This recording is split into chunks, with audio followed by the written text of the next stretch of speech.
All right, so let's now talk about long-run equilibrium. So as we just saw, potential output is like an anchor, where we're kind of temporarily pushed off by these aggregate supply or aggregate demand shocks, but they're pulled back into this pressure on factor price, in particular wages, right? If we had this inflationary output gap, there was upward pressure on wages. And so the AS curve slowly shifted in until we were back at Y star, that natural rate of employment and potential output. If we had a recessionary gap, there was downward pressure on wages. Now this process was a bit slower because of sticky wages, but eventually that AS curve shifted out and we ended up back at Y star, potential output, with the natural rate of unemployment. And so long run equilibrium is when these factor prices are done adjusting. And so that means we're going to be at Y star in long run equilibrium. So long run equilibrium is when factor prices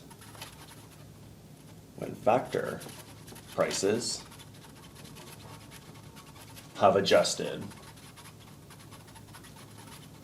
So there should be no pressure on wages.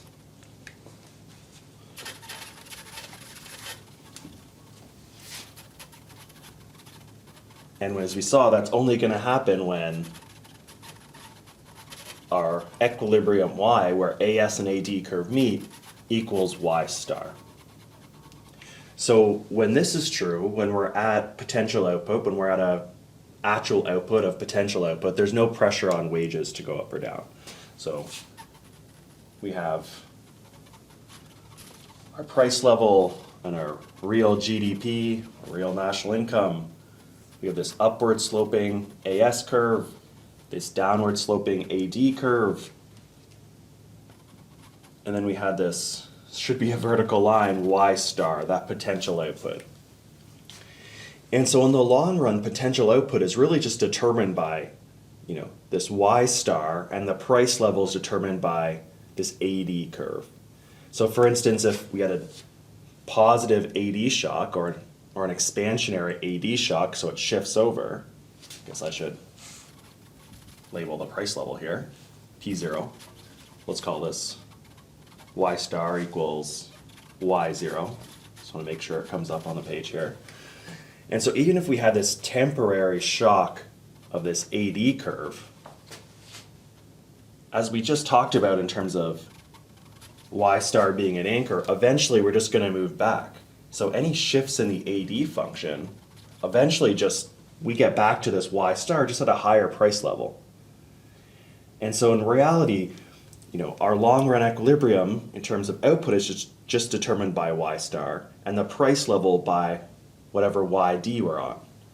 Now if we wanted in the long run a larger output, then we'd need to shift out our Y star curve.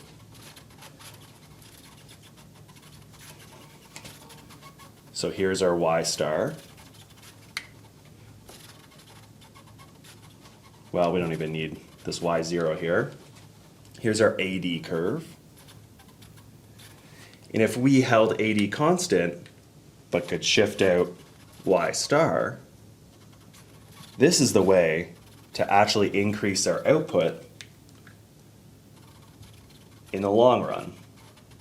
So if we shifted out Y star but just moved along the AD, we'd get a lower price level. But the key point here is that if we're increasing Y star, so maybe we call it Y, star prime or something, that's the only way to kind of increase equilibrium real GDP in the long run, is to increase Y star. And so in our last module of the semester next week, we're going to concentrate on long run growth, which is about what factors are causing this Y star to move around.